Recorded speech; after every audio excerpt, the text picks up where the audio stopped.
Hello and welcome to Hindsighting, where we discuss all the movies to win the Best Picture Oscar and try to figure out if this picture truly is the best, or is time rendered a different verdict. I'm Edward Clow. My guest today is a screenwriter, a USC film grad, and has seen planes, trains, and automobiles way more than is healthy. Jon Steinfield, welcome back to Hindsighting. Honored to be back, Ed. Good to be back in the big chair. First return guest, unless I air these in a different order. This episode is part of our new mini-series, 1981ers, where we examine a single movie from 1981, and today we look at Blowout. Blowout received 0 Oscars from 0 Oscar nominations and was directed by Brian De Palma. So, John, when I was a kid, I used to go to this video store that was gone by my 18th birthday. It was called Video Pursuit.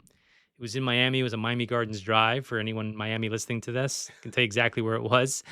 It was on Miami Gardens Drive, really close to Biscayne Boulevard. And when I was really young, probably about just a little older than my son. My son's 7. I was probably like 8 or 9. And I'd walk through the video store. And it was still VHS. I mean, it was only VHS. And I would just look at all the boxes, the posters. I was like, that looks cool. That looks cool. And it felt like every time I turned a box around to see what year a movie came out, I felt like it was always 1981. I felt like every movie felt like it was only I don't know, something about 1981. I'm like, oh, a lot of movies came out in 1981. And for whatever reason, obviously a lot of movies came out every year, but 1981 just always sort of stuck in my brain. And what's interesting about 1981, though, as I got older, is that by my current count, because I've not seen everything in 1981, but my current count, there's 19 movies this year that I think are really great. We're not going to cover all 19, but we are going to cover a lot of them. And in our Chariots of Fire episode, I ran down the list of all 19 of them that I thought were, great. But of those 19, only 2 got major awards consideration. None of them won Best Picture. And we're having this debate that's kind of just started at the end of our 2000s series where do we need more than 5 Best Picture nominees? Mm-hmm. And 1981 is a year that I'd say, yeah, we have more than 5 great movies here. Maybe we have more than 10 great movies here. So I'm just going to throw this to you. Do you have any relationship to 1981 specifically? It's not a year that jumps to mind off the bat as like the movie year. I guess I wasn't going to that same Video Pursuit. But R.I.P. Video Pursuit. R.I.P. almost every video store. Yeah. So let's talk about Blowout, but first a few stats. So this movie grossed only $12 million. It was not a big hit. Yeah. The opening shot of this movie was done by Steadicam operator Garrett Brown, and he's the guy that we see in the mirror. In that shot, that's Garrett Brown. Right, okay. I guess that was the only way to sort of accomplish that. There was no other way. It's still great. This is, I'm sure this is a movie that Quentin Tarantino loves so much, it directly led to John Travolta's casting in Pulp Fiction. Yeah, I think Tarantino shouted this out as one of his top 10 favorite movies of all time. I think even 3. I think it's even tighter than 10. I think it's like his top 3 or 5. I mean, he'll... Respect, honestly. Respect. Yeah, I mean, he is I think Tarantino is the even bigger Brian De Palma fan than I am. And yeah, he has no greater champion. De Palma has no greater champion than Tarantino. Totally. And I know that he thinks this is his best movie. So yeah, let's talk about the movie. I'm just going to kind of start in the beginning. I love the cold open to this movie. Oh yeah. It's a slasher movie. And I always wonder, amazing. When I saw this for the first time, I knew sort of the log line. So I think I even knew that Travolta worked in, I think when I first saw it, I thought he was working in porn. I don't think I understood that it was like AIP, Roger Corman stuff. Do you think I'm mischaracterizing it? Is this AIP or is it even shittier than that?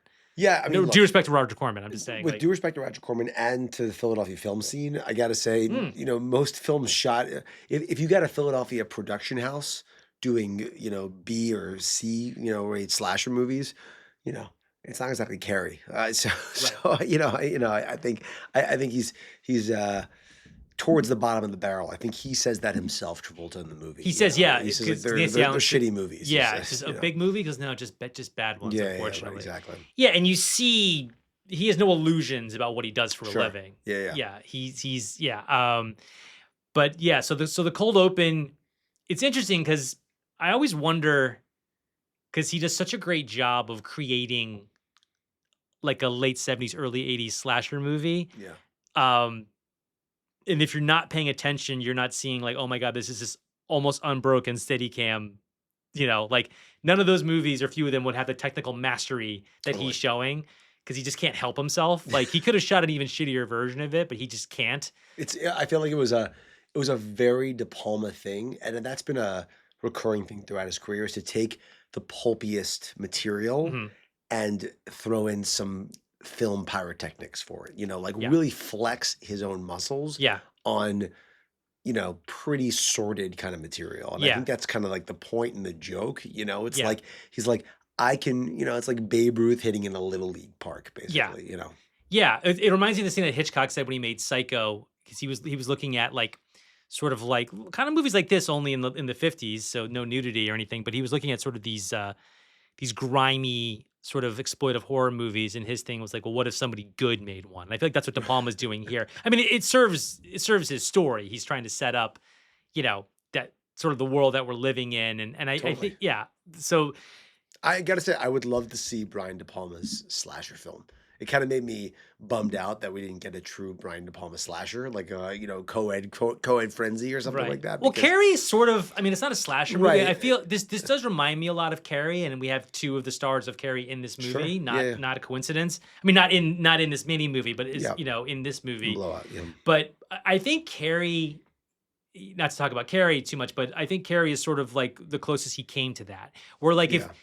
It was if also very early in his career too. it's early in his career, but Carrie's like sort of his first mainstream hit. Yeah, I mean, it's really like, Carrie was a huge hit, and I think if you were to look at it in conjunction with the other horror movies that came around it, you could be forgiven for like lumping it together. But again, you look at Carrie, it's like wow, there's split diopter shots. There's yeah. there's just the technical mastery in that movie is so much higher than the other like sort of 70s sort of grimy horror movies. So I'm just saying, I think Carrie is sort of his co-ed frenzy, Yeah, but right, it's a very good book. It's a very right. compelling story. Yeah, the Two of its IP actors is are there, right? nominated for Oscars. Sure. Yeah, yeah. It's but another thing I love.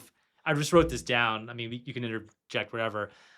The actual title, when we just see the words "blowout" come up, I thought that was like Saul Bass level mastery. Yeah, Just the title itself. yeah. I've always loved that, and I just thought that Saul Bass didn't do that title, but it did remind me a little bit of Goodfellas, just how the title Exactly like I Goodfellas, was just thinking that. yeah, Totally, totally. because Scorsese basically couldn't figure out how to get the title up. He said, well, let's ask the best guy ever, Saul Bass. Saul Bass was not involved in this, so De Palma or whoever his title designer was figured it out on his own. Yeah. I just think it's just thrilling. Um, Oh, it's an awesome, yeah. It sort of reminded me in some ways. I guess they were shot, a couple years apart, but the sorority scene in Animal House yeah. when Belushi is kind of like Oh yeah. at the window looking in, it kind of reminded me of that a little bit in some Yeah. ways. The going back to the opening. Yeah. Yeah, I think it is De Palma's way. It is to me it is a huge flex. It is just Yeah. it is him saying I can take this stuff that is the most basic shit imaginable, in fact, even lower than that, and do this thing that is totally bravura at the time. And it's 10 years practically before the Goodfellas shot. It's a real masterful shot, Yeah. honestly.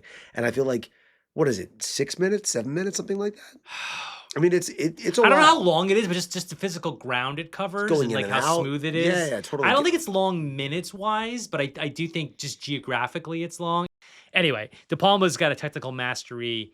Even in his movies that don't work, like Bonfire, there's always just a huge technical mastery. This is my favorite Brian De Palma movie. Where does this fall ranking wise for you? I mean, Yeah, it's number one. number one. I mean, Okay. it's number one. I mean, there is some competition for sure. Yeah. And I'm sure we'll get into De Palma, who's a total king and has a lot of kind of unheralded masterpieces, I think. Yes. But just thinking about it, it's all these incredible shots, this litany of Brian De Palma masterclasses.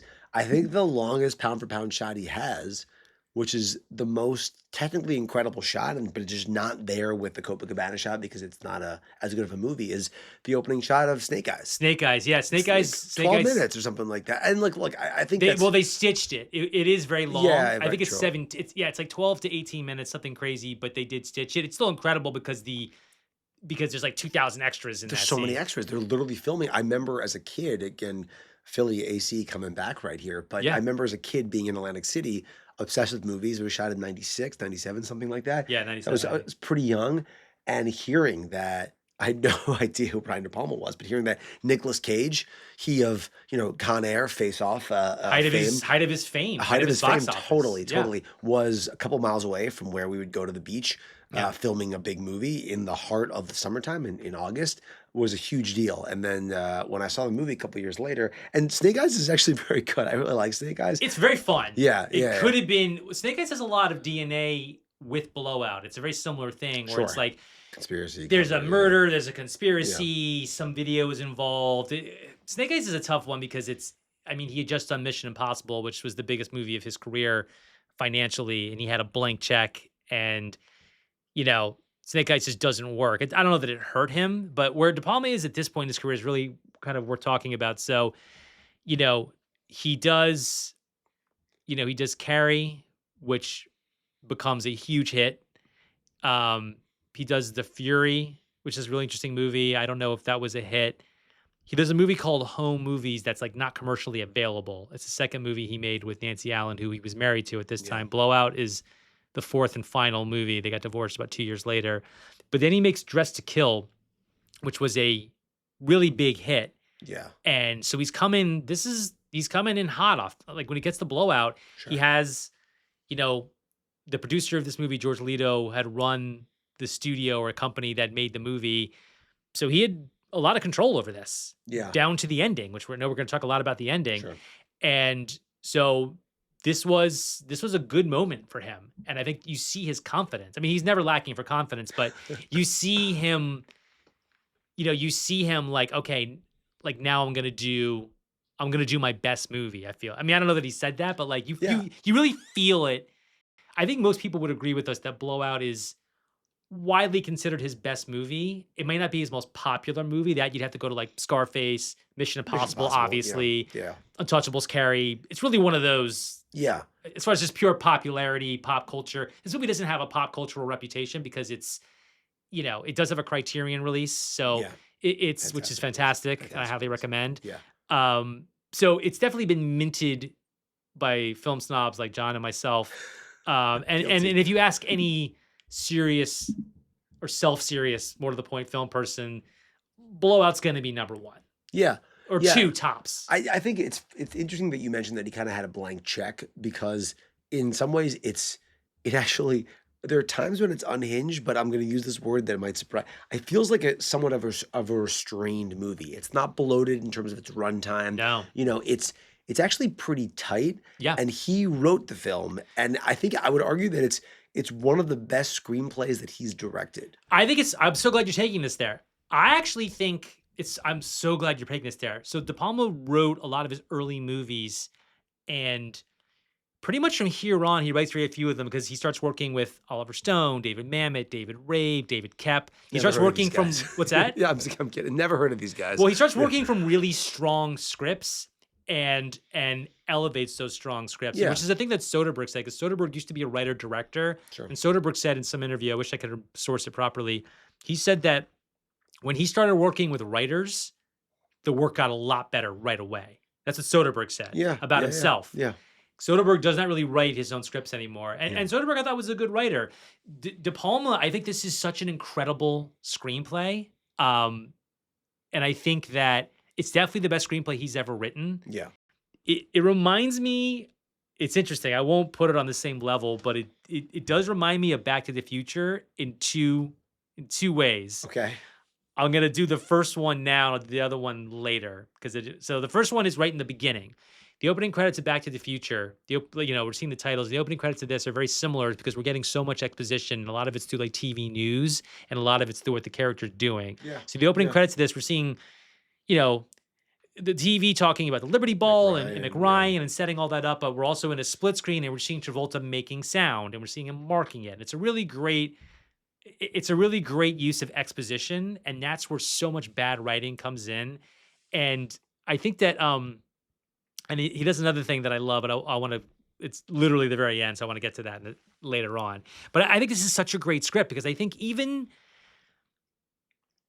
I think that the characterizations in this are really strong because he doesn't push them.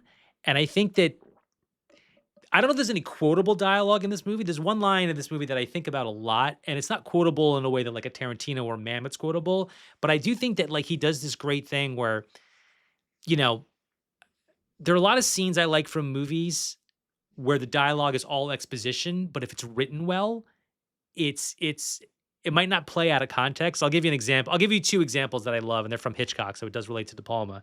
So the scene in Psycho where Martin Balsam is interrogating Anthony Perkins, Yeah. that's such an incredibly well-written scene, Yeah. and it's almost all plot.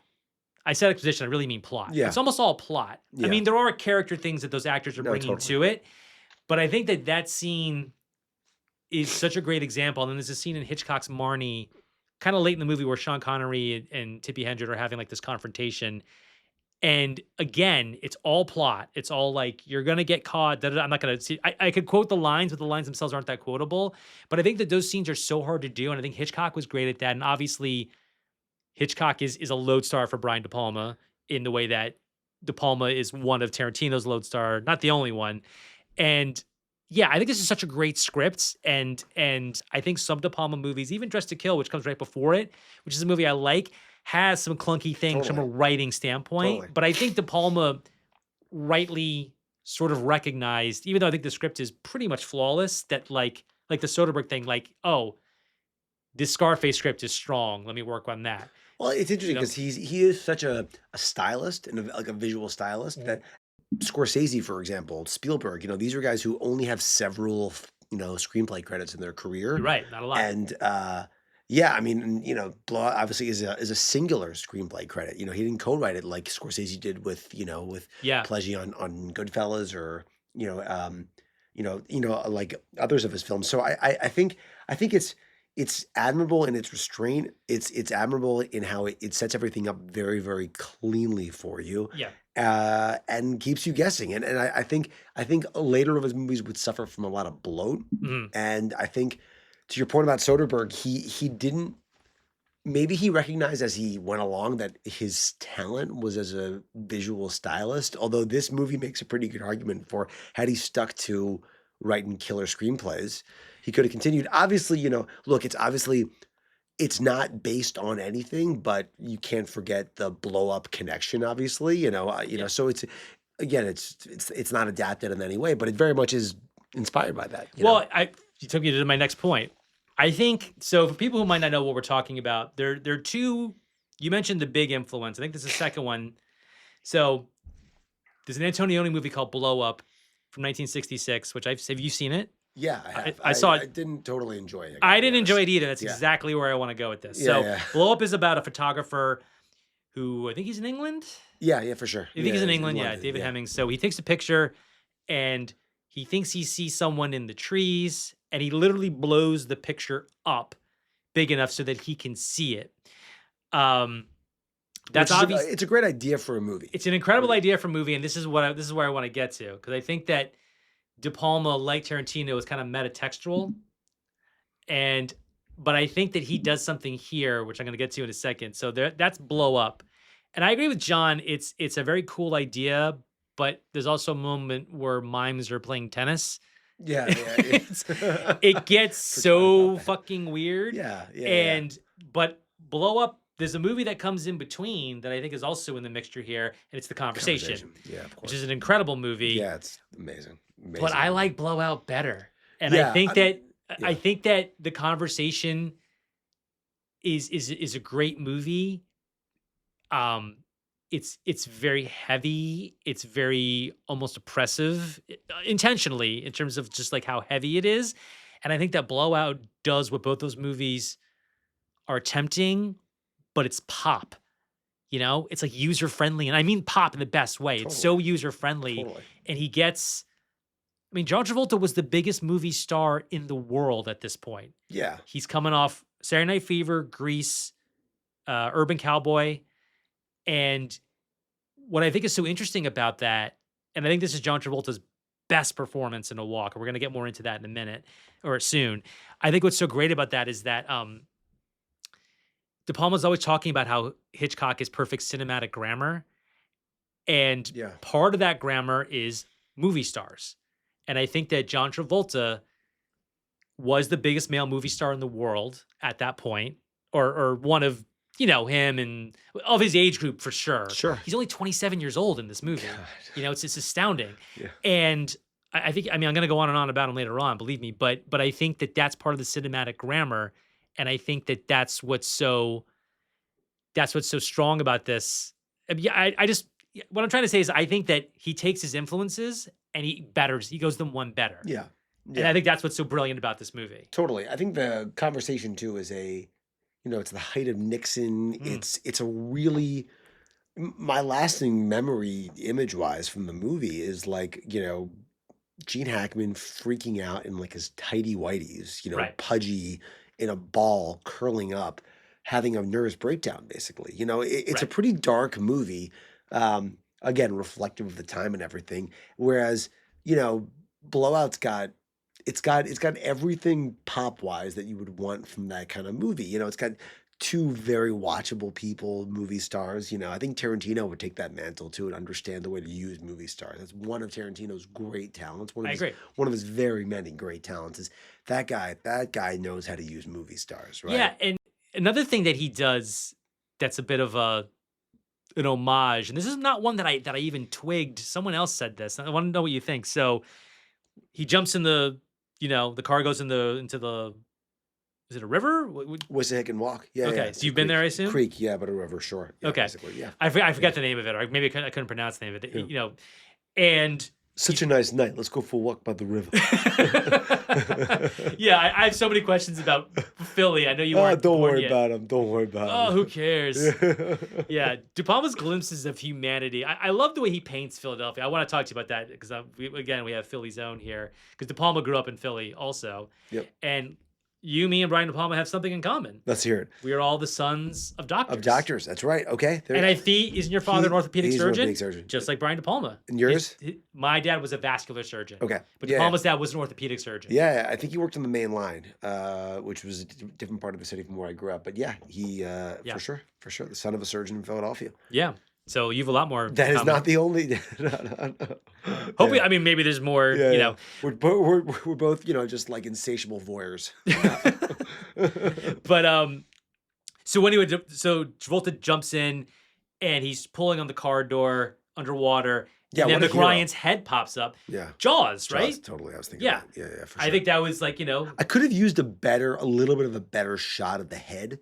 I think the jump scare in Jaws is a lot better. No. I don't think it's like a great jump scare. I Yeah. mean, I think you're already like know something is gonna happen. I don't think he's going for like right. Just you're right. Yeah, he's not there to shock you. Basically, yeah. The scene in Jaws is like this quiet moment where this thing pops out. Yeah, you're right. This is already like an action scene.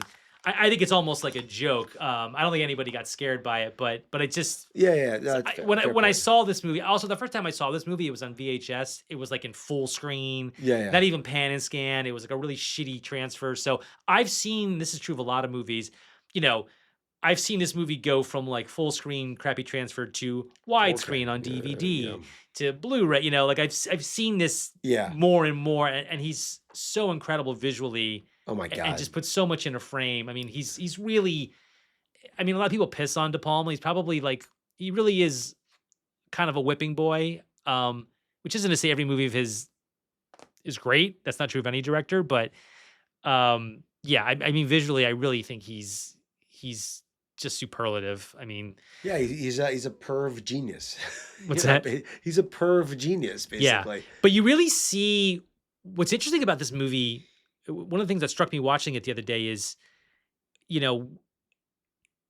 were talking when we did the top 10 movies of the 2000s a couple episodes ago, and Matt Weiner, who was the guest, said that the beginning of every decade you could see like the decade that just ended.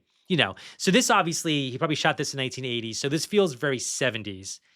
The hairstyles and the clothes and everything. Yeah. Well, Travolta looks remarkably good, considering. But I mean, it's like he looks very handsome in this, considering he could have had a perm. He could have like he just got lucky, he could have like his clothes and stuff. Like he happens to look great in this movie, totally. And Nancy Allen does too. 100%. But what's interesting about this is like just going back to Body Double for a second. Body Double, which is only 3 years later, is really 80s, you know? It's like really like Frankie Goes to Hollywood Yeah, yeah. and just the clothes. It's like just The in this decor the is decor, just in that very 3 yeah, years. yeah, I know yeah. this is it's a different city, but I think even if he shot Body Double in Philly in '84, it would still feel more 80s. It's just fascinating to me how much change in that 3 years, just style-wise and Totally. music-wise, and it happens every decade. I'm sure, like, 91 to 94 is the same thing. I mean, I Well, it takes time too, right? Like, for the Reaganist of the whole thing to really mm, kind of permeate through the culture. This was 81, so it's really just the first year yeah, of that Reagan's just term. barely in office, yeah. Yeah, totally. So you're coming out of the Carter years, yeah, and Philly itself was in a very dark time, and at that Well, period of talk time. about that. It's amazing to see. It's my favorite Philly movie, and there's been a lot. Rocky. There's been a lot of great This Philly is your favorite movies. Philly movie? Yeah, it's my favorite Philly movie Oh, because I cool. think it shows. I mean, Rocky's probably just up there, and Creed as well. Honestly, I always thought Mm. Creed did an incredible job for a guy who's Coogler's just one of the goats to me, honestly. But And not for from Philly, he's from for Oakland, he's right? from Oakland, yeah. Yeah. For not being from Philly, he just oh my God, Coogler just nailed the city 100%. But especially North Philly and those kind of enclaves. But no, he captures the kind of seedy underworld of Philly. To me, it's a little Taxi Driver adjacent in terms of capturing like the seedy underbelly of a city. Interesting. I remember the Rocks, not the Roxy. God, what was it? It might be the Roxy. It was this kind of this adult movie theater on Walnut Street that we would always drive by, and as a kid, it was very kind of sordid and illicit to see these things. And then you watch Blowout, and it's like a total time capsule because those things are gone. Those things Mhm. are not there anymore.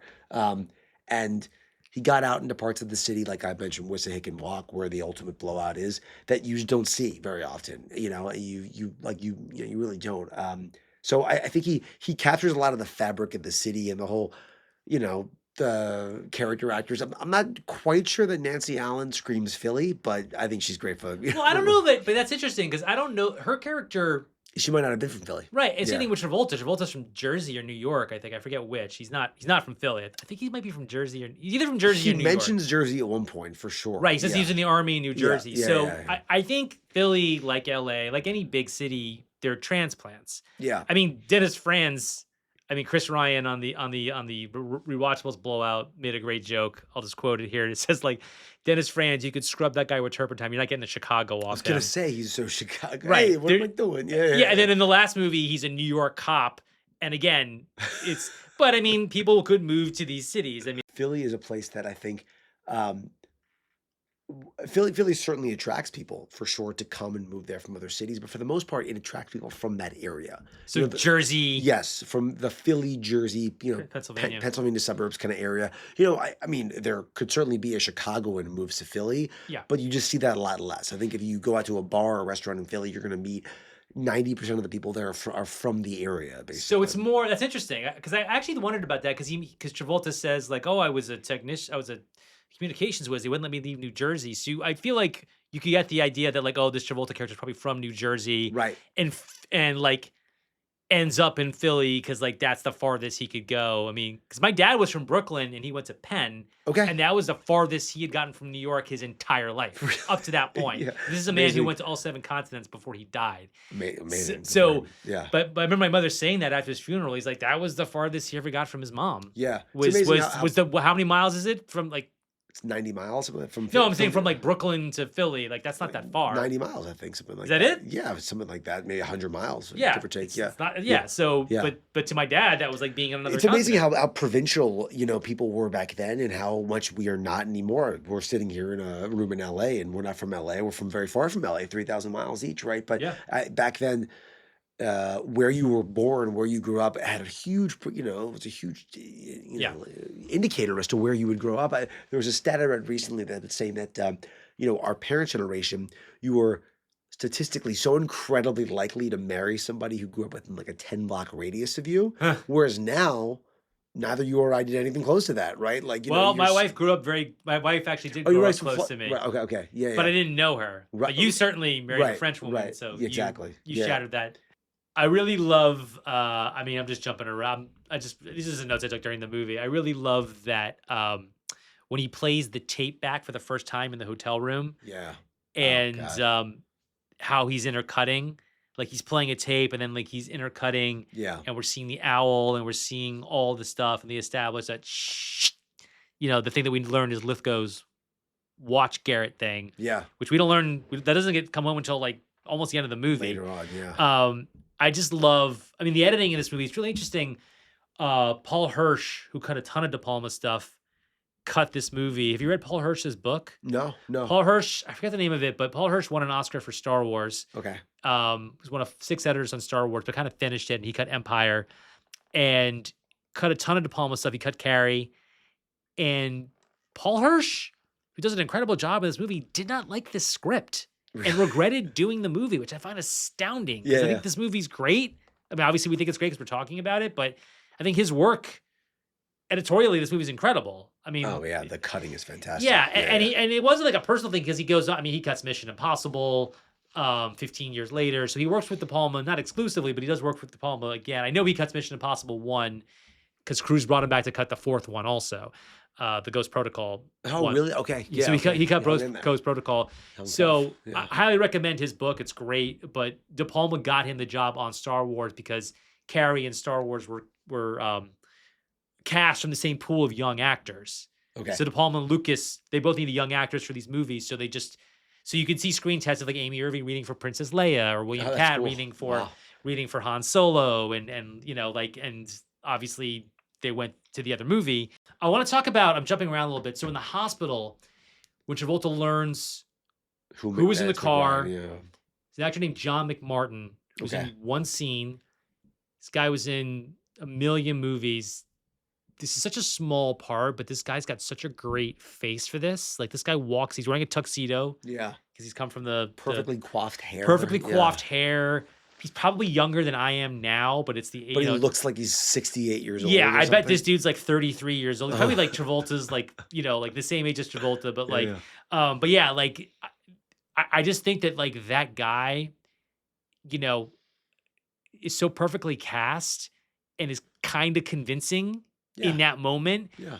Cause it's like what he's asking of Travolta, absent the conspiracy, is like, okay, like what's the big deal here? Like this guy died. Yeah. Think about his family. Yeah. And I think Travolta's so great in that scene because he's like, he does everything a smart person would do. He's like, I already told the police, like, well, that's been taken care of. Yeah. And he's like, okay, and he's like reluctant. And I just think like, I mean, so much what Travolta does in this movie without dialogue is just so, because De Palma, obviously, as great as the script is, he would make a movie without a word of dialogue if it were at all possible. Totally. I mean, of course it's possible, but if it were acceptable.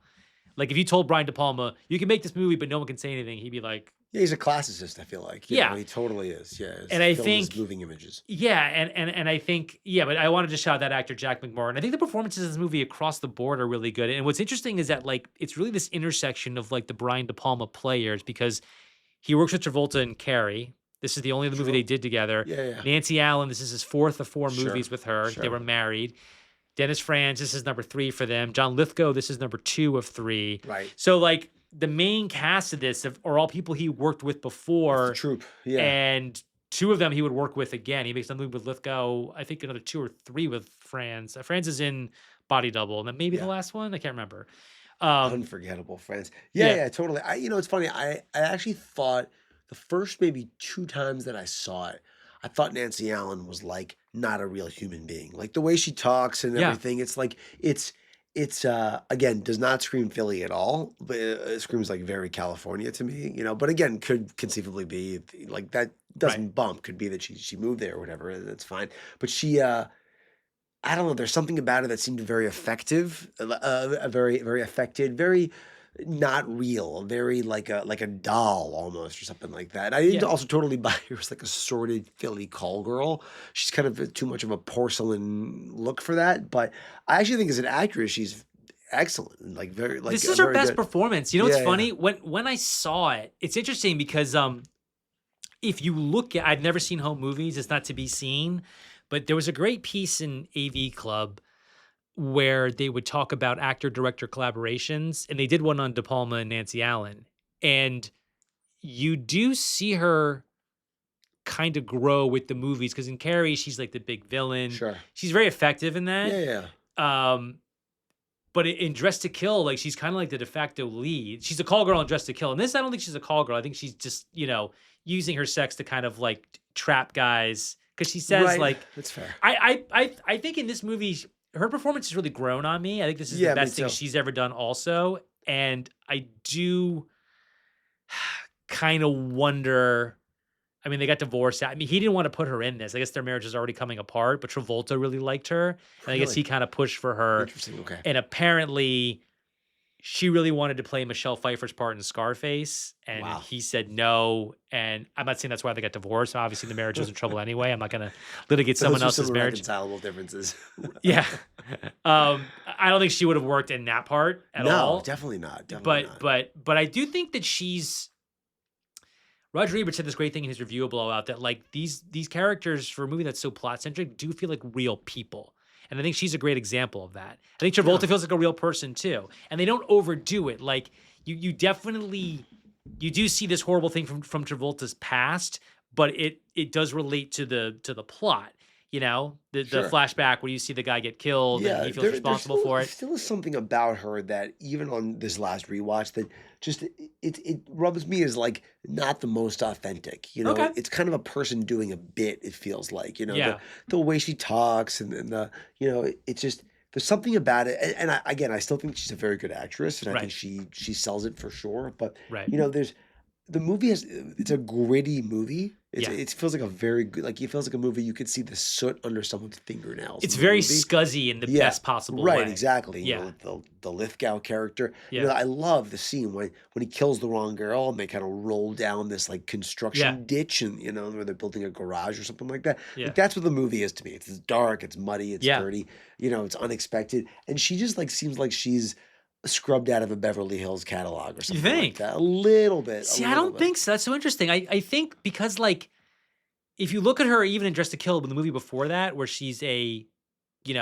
high-priced call girl living in a really nice apartment in Manhattan, I think if you just look at those two performances, and I'm not saying Nancy Allen is like Cate Blanchett or Meryl Streep or anything like that, but I do think that she in this movie really embodies his character, and I think she does have kind of a cheaper look, like you said, porcelain doll, like the hair and her clothes and stuff. I think she's really well costumed, and even the accent she's doing, it may not be Philly. In fact, I know it's not Philly, but I definitely feel she definitely feels like.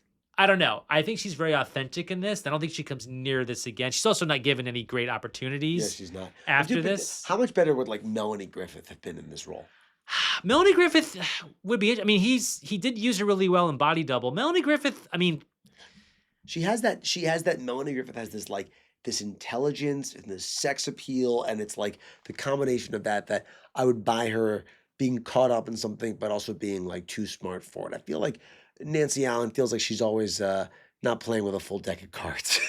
Melanie Griffith on De Palma's watch would be interesting because Melanie Griffith, he uses her in Body Double, and Body Double was a bomb, but it still started Melanie Griffith's career. She has said, I wouldn't have gotten Something Wild. I would not have gotten Working Girl. Yeah. So if anybody emerged from, that would be interesting. I mean, she'd be so young. I mean, she'd be. Yeah, but that could work. I mean, it could work. As long as she's 18, No, I'm saying Melanie Griffith is interesting. That's interesting. I just feel like there were other actresses on the table who could have. He didn't want to use her in this, but Travolta. I don't think Travolta made a demand, but Travolta just genuinely liked her because they, all his scenes in Carrie are with her. Right, exactly. So, well, let me ask you this: as we're kind of talking about Travolta and Nancy Allen, this is something. I know how I feel about this, but this is something that, like, I don't know if it's intentionally ambiguous. I'm just curious if you agree with me on this. And this isn't like a flaw in the movie, but I don't think that the Travolta character falls in love with her. I don't think he's supposed to. I don't think that works in any way against the tragedy of the ending.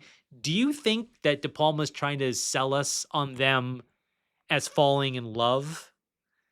Because I don't. Yeah, I don't. Okay, so you agree with me. I really don't. Yeah, I think it's like so incidental to the story, and maybe there's like an attraction for sure. I don't even think I think she might be interested in him because she's like, "Oh, Jack, let's go to New York. We'll go to see Sugar Babies." And, I think she's definitely into him, and I get that because like I understand his appeal to her. I think his only interest in her is like the piece of this mystery. Sure. Yeah, yeah. I mean, I think he's kind of asexual as a character. He's also surrounded by like naked women and like at work and stuff. Like Yeah. I think he's just so uninterested. Okay, so you agree with me because I don't think that's De Palma's intention. I don't think so either. Yeah, Okay. yeah, I don't. All right, No. because some people have sort of said, oh, I don't know, because I think in some Hitchcock movies, you know, Hitchcock, there's always a love story, Yeah, right, or right. how effective they are is a different, but there's always you're always meant in a Hitchcock movie to that the characters are going to be in love or an obsession, like Vertigo's Sure. obviously its own thing. But okay, so we agree on that. I just wanted to know. Yeah, yeah, totally. Again, I think it's incidental. It's also pretty compressed time frame, so Right, it's like how I don't much think it's on his mind at all. how much Jack's love, mind, love is in the air on the Liberty Day parade, but which is not a real thing. I read. no, it's not. It's not. It's not. It's I not. did It's not not. know that. It's fine. It's fine.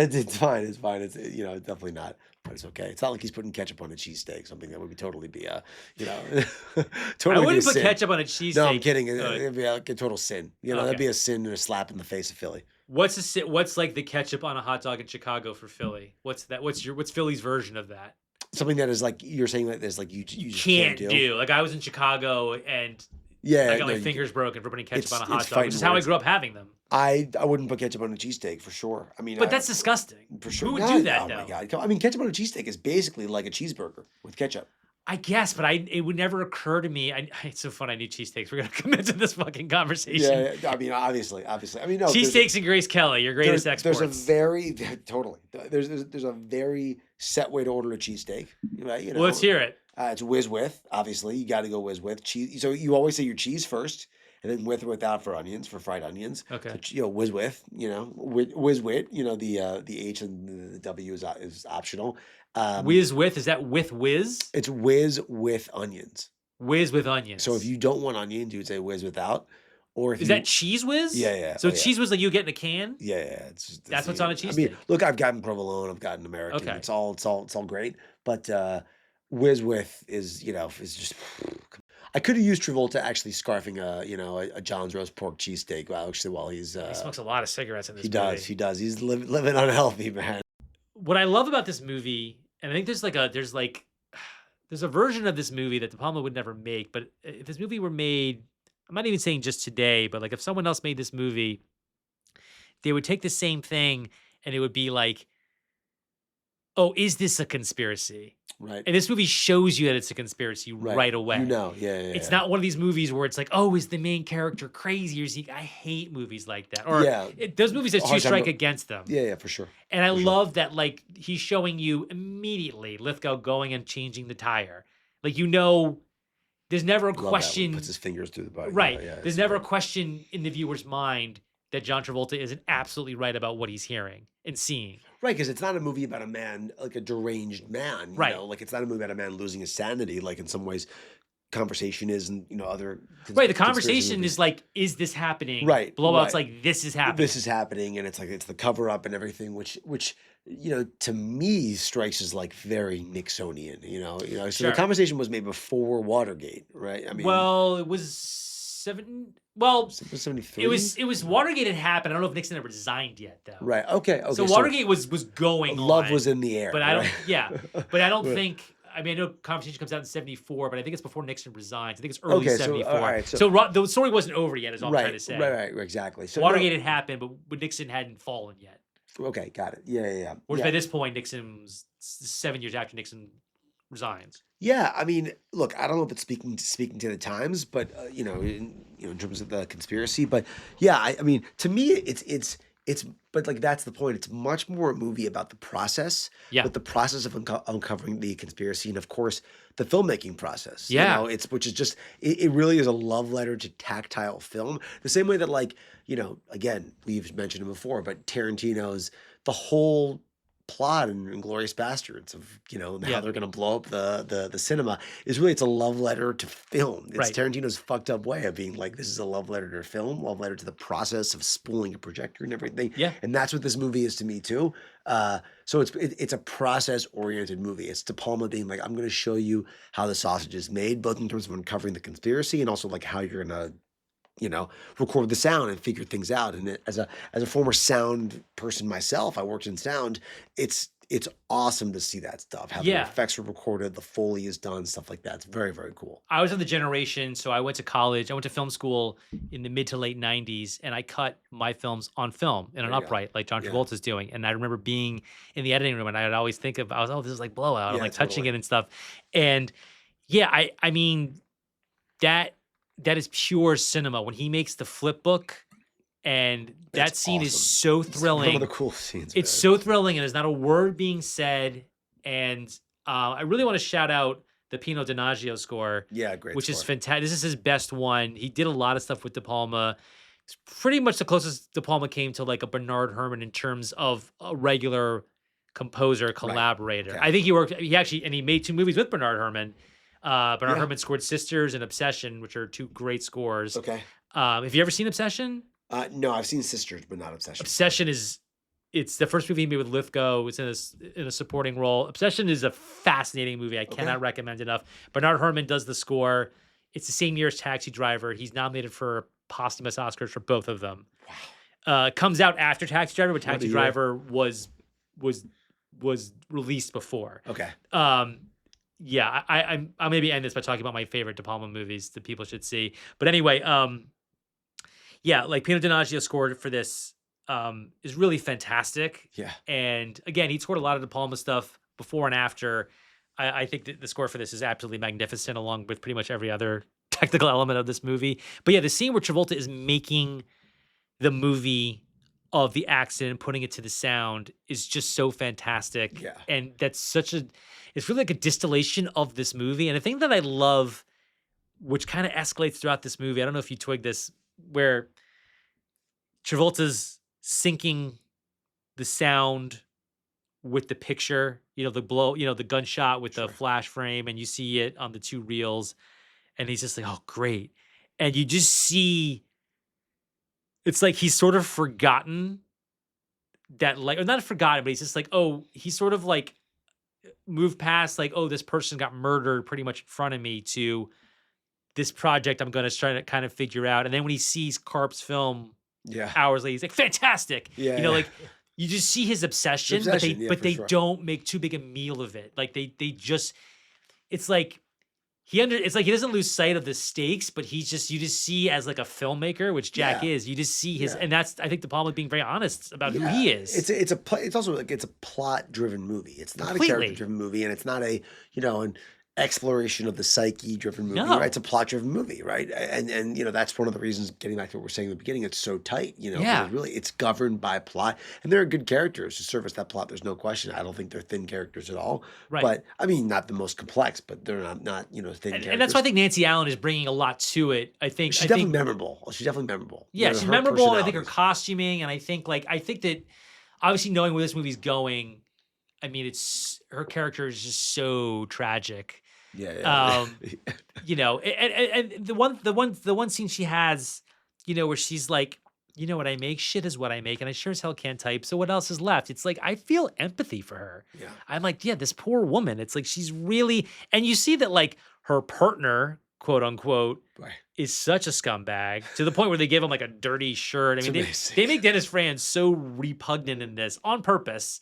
I love when he's practicing his lines before she comes in. Yeah. Hey, Sally, how Yeah. you doing? I mean, it's such great casting because even if you didn't know who he was, that Yeah, guy's yeah. just a scumbag. Tells the story. for It's just sure. like this guy's a scumbag, and you get an idea of like their history, and it's just such a toxic relationship. And then it ends with him like trying to basically rape her, Yeah. and it's like Not great. What's that? It's Not great. I mean, but again, I just think he cast this movie so well, and it just colors everything. We haven't really talked about John Lithgow. Yeah, I was just gonna say it's so Um, funny how he goes to Third Rock from the Sun, which is how I first saw him as the star of a sitcom. Oh, is that how you first saw as a him? child of the '90s, for sure. That was the first way I saw I him. don't You know why. know, I think I know him. You know what I know him from? And I don't even know if you've even heard of this movie. I mean, I'm curious if you've heard of this movie. You know a movie called The Manhattan Project?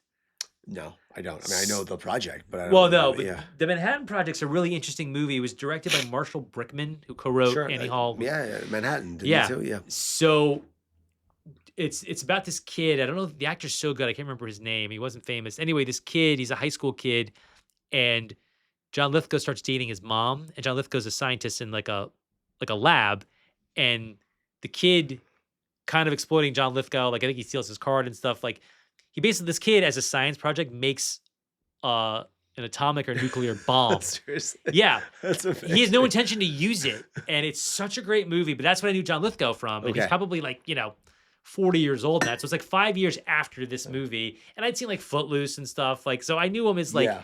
um, this is first or second of like many psychos he would play. But I this loved him in character is Cliffhanger. so fantastic. Yeah, Because obviously it's like what I love about this movie, another thing is like where he's on the phone and he's like, I didn't mean to kill him. It was an accident. It's like this conspiracy, like it was just a fucking accident. Yeah. Like what was supposed to happen was he's supposed to shoot the tire out. When he wasn't supposed to, what he decided was I'm gonna shoot the tire out, cause a crash, the cops will come, the Go press in will there. come, Yeah. he's out of the way. So the fact that McRyan gets killed was a fucking accident, which I Yeah. love. Yeah, totally. Just the fact that like even this guy's like, yeah, that wasn't supposed to happen. Totally. It's also it's bigger and smaller than you think it's going to be. Exactly. You know, which I Such a think is- great way to put it. Yeah. It's very cool. You know, the ages of the these giant scale conspiracies. It's bigger and smaller, and it's kind of governed by this scumbag like like Lithgow, kind of at the. Well, reins. it's interesting. I don't know if I'd characterize him as a scumbag. Another thing I didn't notice for like the first, I don't know how many times I've seen this movie. Let's say I've seen this movie 100 times. I don't know, whatever it is. The first 95 times I've seen this movie, in that opening scene that I talked about where a guy's on TV saying, well, the president's had to make a Yeah. lot of important decisions. That's who Lithgow's on the phone with.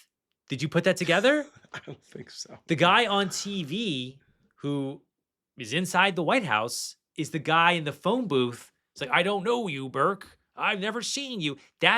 He hired Wow. Lithgow to shoot to Get out of here. yeah. So the conspiracy, I don't think it goes I all the never way up put to the that together. president. Yeah, So yeah. somebody inside, whoever the president is, Yeah. wanted this guy taken out. Or not taken out, Right. wanted this guy embarrassed. Yeah. And the movie's so subtle about that. Again, Yeah. not a word I use a lot when With you're De Palma. talking about Brian De Palma. It's also, it's a thing you're saying too. It's also like somewhat incidental. Like, Mm-hmm. the why is less important than the how in a movie like this. The why is really simple. The why is like McRyan, I guess, was about to announce he's going to run for president. Sure. He's the governor of Pennsylvania. Yeah. And this feels very current. I mean, there's like 2 or 3 governors that the Republicans are worried about. Shout out 2 I Josh could, Shapiro. 3. Graduated from my high school. Oh. Went to my Jewish high school, the Kiva Hebrew Academy, in the main line, which is where De Palma's from. And he grew up in my area in Abington, which is like the suburb of Philly that I grew up in, Abington. But yeah, I love how you're right. It's bigger and it's smaller. But there's 3 governors right now, not to bring politics into it. Josh Shapiro, what's the guy named Pritzker? Yeah. Illinois, and JB, of course yeah. our governor Newsom. Sure. Those are at least 3. I mean, this feels very current. Yeah. That like,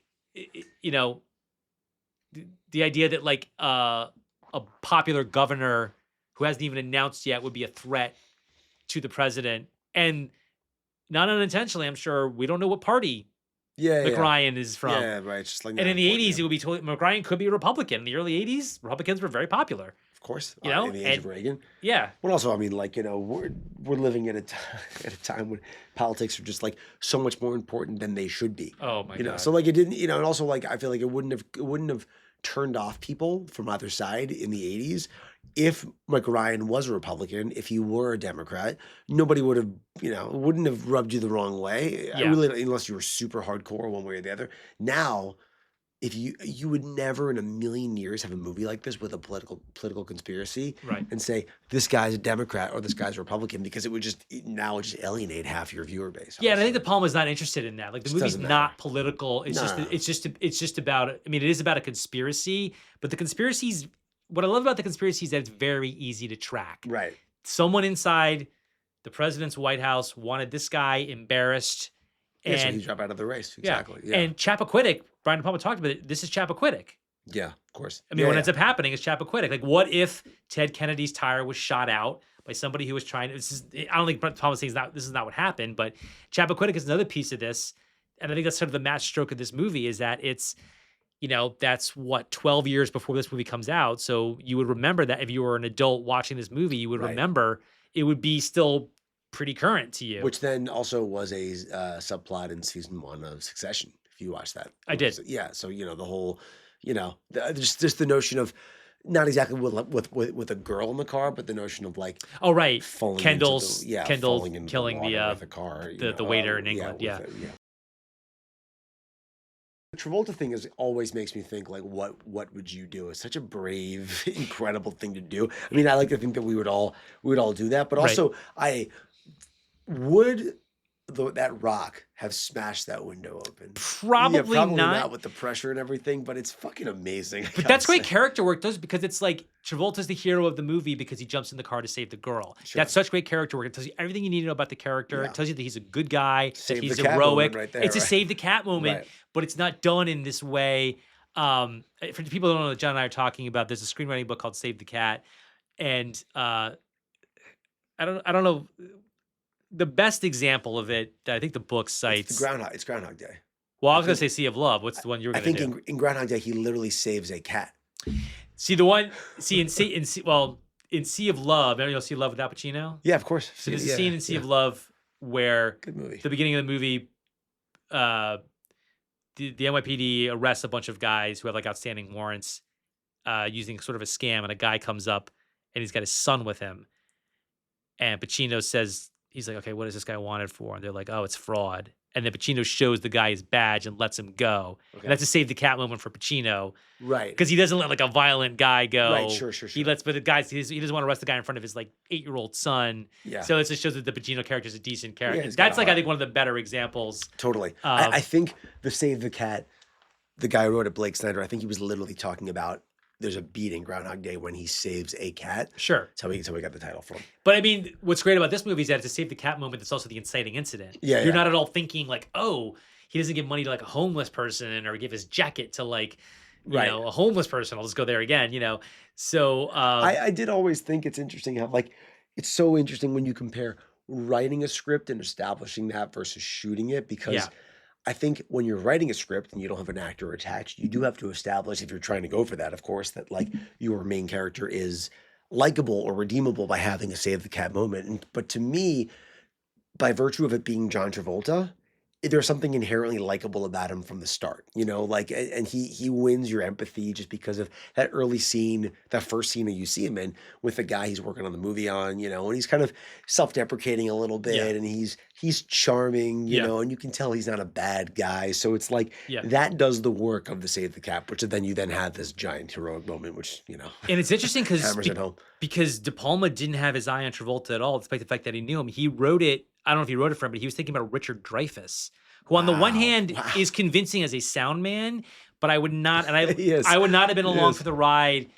Hitchcock is not. I mean, sorry, Richard Dreyfuss is not a Hitchcock leading man, and I think Richard Dreyfuss is fantastic in like Jaws, which is against type. I think he could, Well, he's playing like an oceanographer, right. But what I'm oceanographer, saying is, but he's right? also a very heroic character. Yeah, He sure, gets in the sure, sure. fucking cage. Yeah, Like that's yeah, very, very yeah. brave. But what happened was that Travolta asked De Palma to read a script, I guess to direct, and then De Palma didn't want to do it. He's like, "What are you working on?" And he was telling us, "Well, can I read it?" And then he read it, and he's like, "I want to do this." And he had no thought about getting the biggest movie star in the world, despite the fact that he knew him. So like Travolta wanting to do Interesting. it was like a huge like, oh shit, like we got the biggest movie star in the Yeah. world now. I'm not saying no. It Yeah. probably got like a healthier budget because of it. So his conception of this character was Richard Dreyfuss. That's funny. Which to your point, I buy him as a sound man. Yeah. It would have been a little harder to buy him as there's something a little bit Jumping in the Right. lake. Yeah, I mean, I can't see it. I mean, Yeah, I think I in guess. Jaws, the casting against type works really well, but he's one of 3 leads in that, and the energy he brings to Jaws is what makes that movie keeps it from getting like too oppressive, you know? Yeah, And well, it's like the perfect triangle too. I yeah. mean, it's the perfect triangle. I mean, that's But Jaws. but again, I think that like Richard Dreyfuss in this movie would have been closer to Craig Wasson in Body Double. It's not the Hitchcock grammar. Well, he is It's not a true, but Dreyfuss has. I'm not a. I like Dreyfuss actually, and so like do I. I think he could have been good in the movie, He would have been but he has good. a lot more charisma, a lot more memorable charisma, I think, than Craig Wasson, for example. I So agree. like He certainly was a movie star, yeah, however unlikely. I just think as far as like the Hitchcock leading man, maybe I'm being whatever. I just feel like the fact that Travolta is, was young and good looking and tall and kind of like, like Cary Grant or Jimmy Stewart totally. or Gregory Peck. He's a little harder to buy as like a Philly sound man of like shitty slasher movies. He's harder to buy based on how he looks. I think he's awesome. You said earlier it's probably your favorite Travolta. It's probably my favorite. Travolta. Definitely my favorite. He's Travolta performance. fantastic, but you can't take away how somebody looks and him just like statuesque, incredibly good looking, I mean, they angular do, jaw. They do what they can. I mean, it's right. But at a certain point, you right. do have to kind of be like, okay, he is what he is. Yeah, like he is who he is. But I think I could have bought Dreyfuss as like from the jump. It's funny. It's like you're comparing two things. You're comparing like who fits the type in terms of just how they look, and then who fits the type in terms of like the story of the movie. And I buy Travolta jumping into the car. Jumping in. I don't buy Dreyfuss, but then I buy Dreyfuss like superficially how he would look as a Philly sound. guy. Sitting in that sound booth, you would be like, oh yeah, absolutely. This guy hasn't left the sound booth in 6 weeks. Honestly, exactly. I can smell him from the movie. Whereas Travolta looks like he just stepped out of Saturday Night Fever. Right. Well, there's even a point. It's so funny because there's a shot in this movie pretty early on where he's walking down the street and he's got a red shirt on and a leather jacket. I was totally thinking. I always think of Saturday Night Fever, even though it's farther away, even though his hair is different. Yeah. But the first time I saw this movie, he's got a leather jacket a little bit. He's got the leather jacket. It's like it's a city street. If you didn't know Philly, you could think it's Brooklyn or Manhattan. Cue the Bee Gees, for sure. Yeah, and that might not have been an accident. It might have been something that De Palma was sort of like, well, like let me flex this a little bit. A tip of the cap. There's just so many things like visually that De Palma does. Like there's like the bunch of the split diopters throughout the movie are fucking incredible. Well, just the way he tells the story, like when Lithgow kills, you alluded to this a little while ago, when he kills the wrong woman, and then he looks over, there's that rack focus to the Liberty sign. That's great. And then he starts to make the Liberty shape in her belly, and it's like he told that story without saying a word. You see him get the idea of like, oh, Liberty Day's coming up. I'm going to carve her up with the Liberty sign, and then create this narrative of like, I mean that whole aspect of this movie. I was too young to sort of understand what he was doing, but the fact that like he changes the media narrative by killing these women who look like Nancy Allen, I think is brilliant. Yeah, and I think it's kind of like what would happen even today. Yeah. And it's a much faster news cycle now. Because what I love about this movie is that a lot of it feels like, I mean, I was 3 years old when this movie came out, so my memories of 1981 are very ephemeral, and I wasn't living in Philly. But what's interesting is I don't know how much of this movie is old-fashioned because it's 45 years old almost, or because that's what he's doing intentionally. Like when he goes to the newsstand to get the magazine, that's what he'd have to do. But the sailor at the end feels like a sailor from like a 1940s movie. And I think that's intentional, down to the way the guy talks, like, enjoy your Liberty Day, I feel like as grimy as Philly is, I still think he's painting this picture of like almost like a 1940s or 50s movie in a weird way. I could see that. Even though it's grimy and there's nudity and there's violence. It's a film noir in some respects. Yeah, I feel like it's very intentional. That sailor is kind of what I'm hanging my hat on, even though it's like what we see the sailor do is clearly not something you'd see in a whole movie. Yeah. I'll leave it there. But I feel like it's very intentional. The fact that look, maybe sailors were walking around in uniforms like that in 1981. Liberty Day, I guess. Yeah, but I can't speak to that. But I feel like the way that guy speaks is definitely intentionally like an old movie. Even some lines that Nancy Allen has. Like there's this line that I love pretty early on, where she's like, "I don't feature listening to reruns of last night." Like the fact that she uses that word. Yeah. I mean, I almost feel like Nancy Allen's accent is almost like Judy Holliday.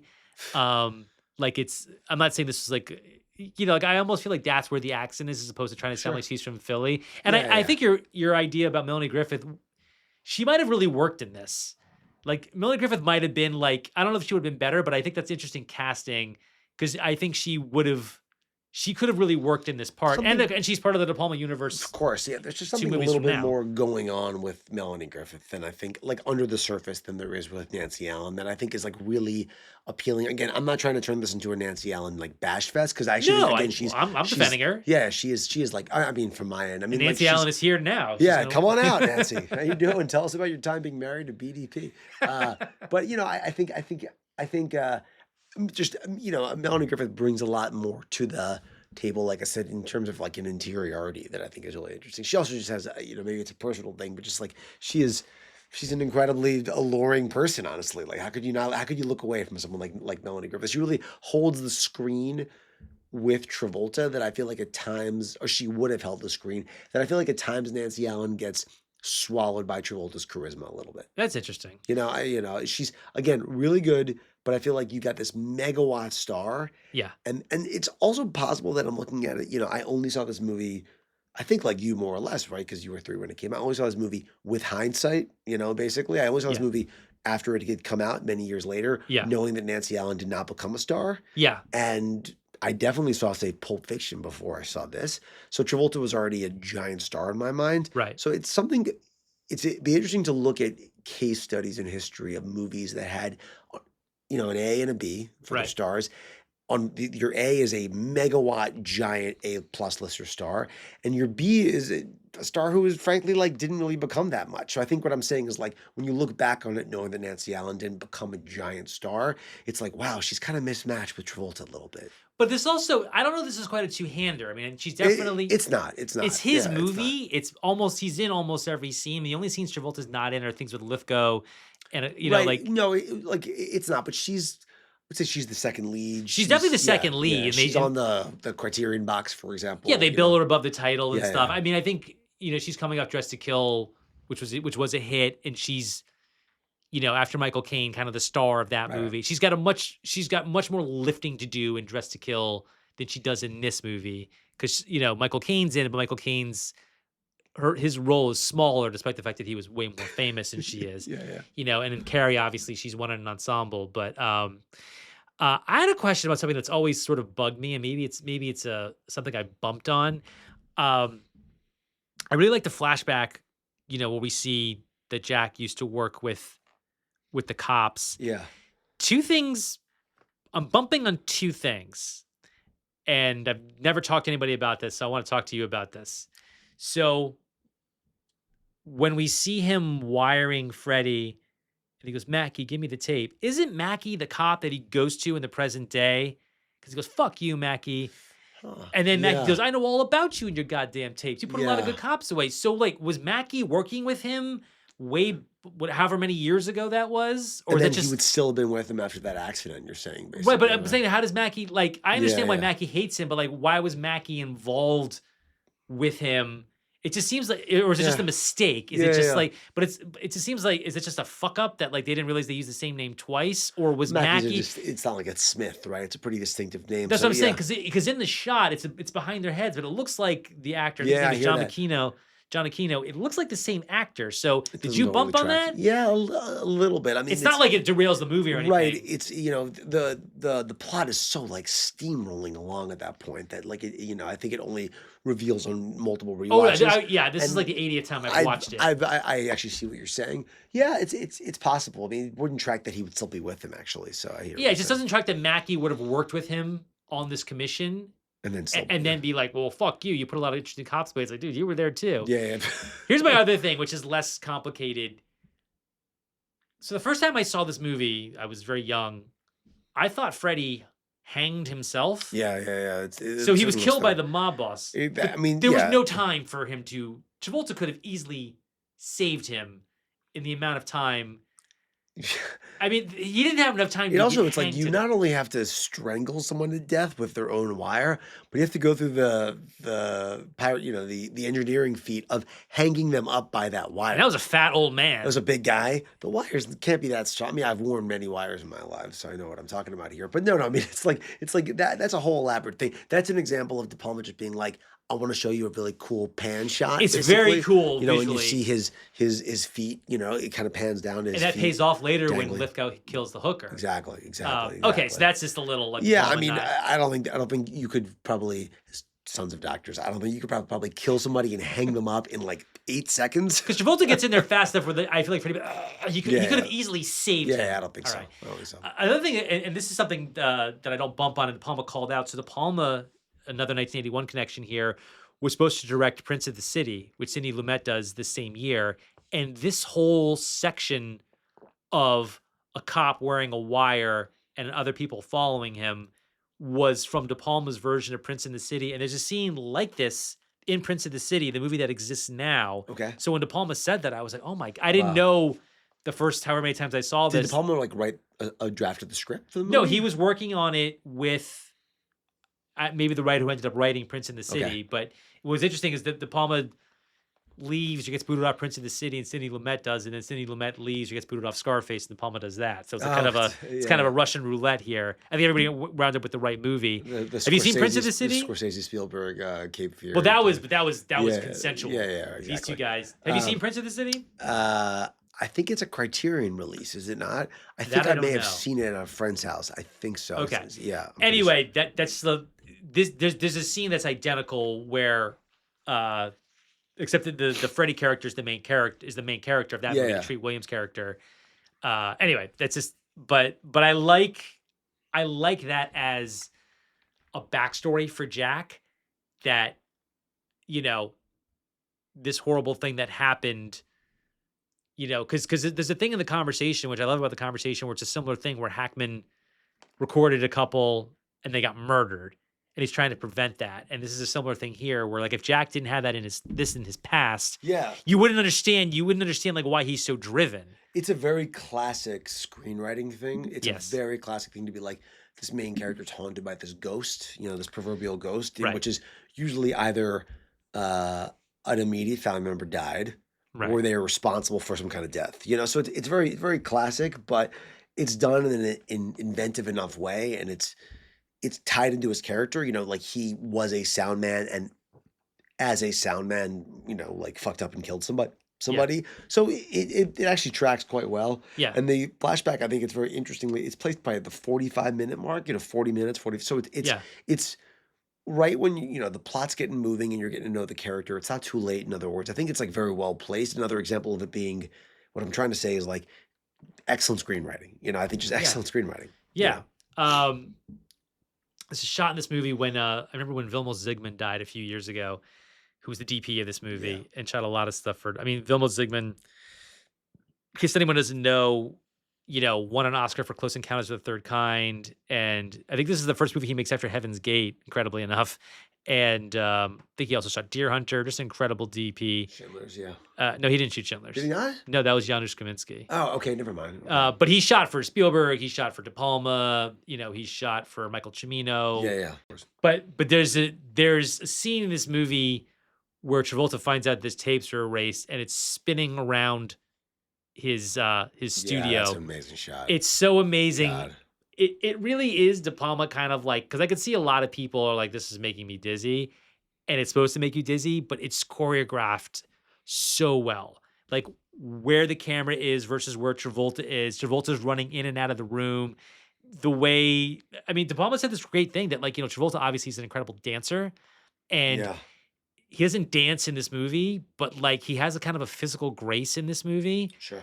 And he said a similar thing about Al Pacino, that like especially in Carlito's Way, that like the entire climax of Carlito's Way was Brian De Palma just wanting to make a movie that showed how well Al Pacino moved. Interesting. And you see that with Travolta. There's a scene in this movie where he comes back with his film and he like steps in and pulls up like a machine, and it looks like he's about to start dancing. And I don't mean that derisively, but I really feel like there's like a physical grace to this scene and the way that Travolta performs it. Yeah. This shot, and just because again, it's choreographed. I mean, so many great sequences in De Palma movies are just really well choreographed. Totally, but it's not just, oh, it's spinning and isn't that cool? It's like where Travolta is, where the camera is.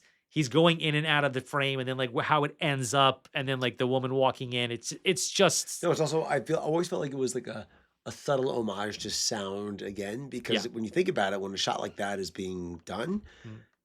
it's very hard is to have to hide the sound man. Like there are ways of doing it, of course, of hiding microphones. But if you got a classic boom operator, he's got to spin with the camera. Like that's Do you a think rolled sound on that? I would imagine they just didn't roll any sound. yeah, it's possible. It's possible, right? Because the 'Cause they were looking soundtrack's down. coming. I think they had to clear the stage and they were all looking down because obviously nobody could be on the set except for Sure. him and Yeah, that yeah, woman who sure, walks sure. in. But I'm saying that there's a whole Yeah. choreography that has to go into a shot like that, and Yeah.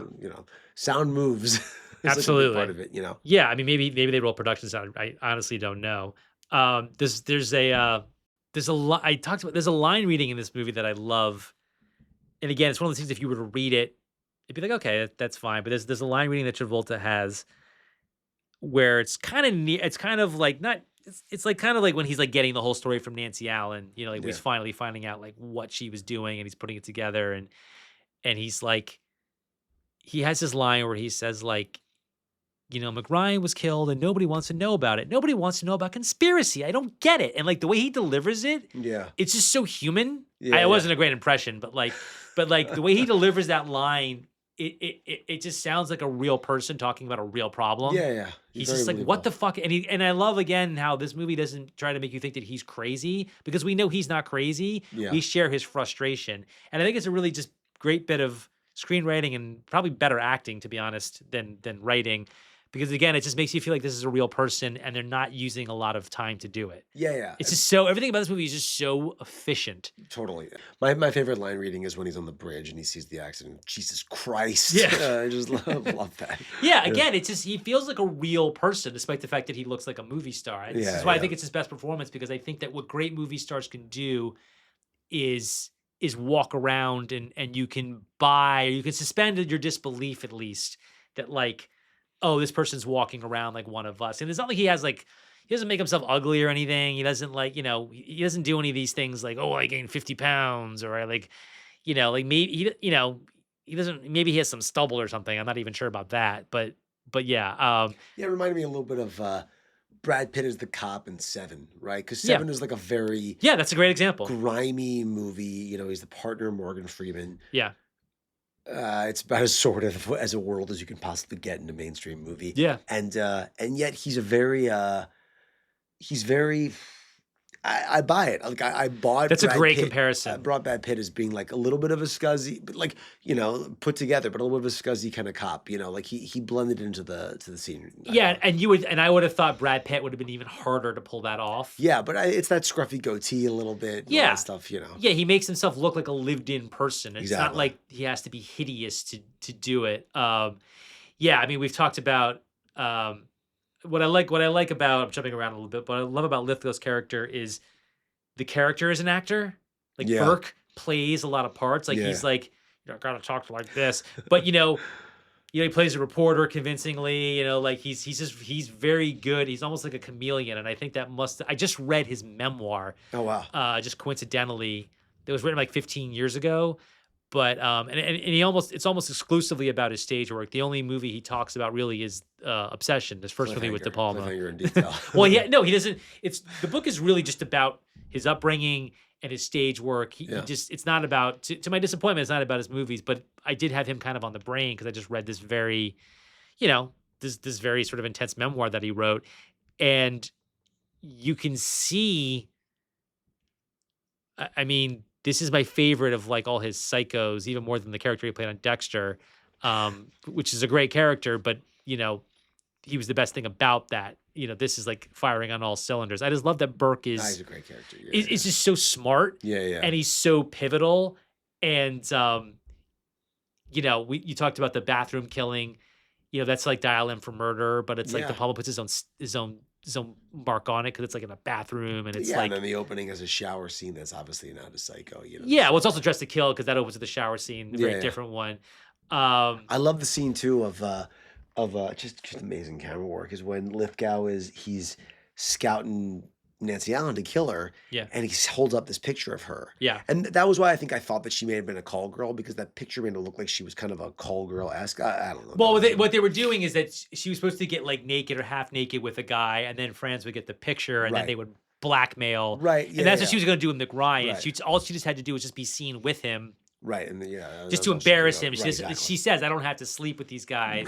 Is it just make it Set embarrassing? up. That's what the Yeah. plan was. I mean, that's you can see people coming together and planning Years that. ago, that would have been enough to sink a Well, candidate, yeah. you I mean, that's know? That's the least of our it's concerns like the now. Access Hollywood tape. Yeah, It's like yeah. that's not really a thing anymore. No, no, it's not. It's not. That's the least of our worries for a candidate. But no, I love that scene. I think that was also shot. Mentioned earlier how I think it's a great Philly movie. I think that was shot in the Galleria, which doesn't exist anymore. I was going to ask The you that. gallery, excuse me, Market East of the Gallery, which does not exist anymore. It was kind of a shopping center on top of a train station where I think she's going down those escalators. But it's that great split diopter shot. He's Yeah. holding up, on screen right is the picture of her, and screen left is who turns out to not be her, right, on the escalator, but someone was supposed to look like her. It's got a great shot at Reading Terminal Market, which is kind of like Philly's version of Grand Central Market. Uh-huh. An open air. It's not open air; it's closed. But it's an open stall market. Yeah. So I think it makes great use of the city. Yeah, and the geography. De Palma grew up in that city like yourself, and he talked about how he used to walk those streets.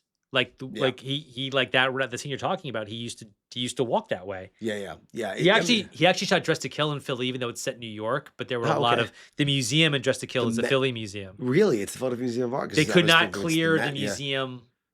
They couldn't clear whatever museum was supposed to be in New York. It's got to be the Met. And then he said, "Yeah, let's go to Philly." So I think they did shoot a lot of Dressed to Kill in New York, but I think a lot of it's in Philly for New York.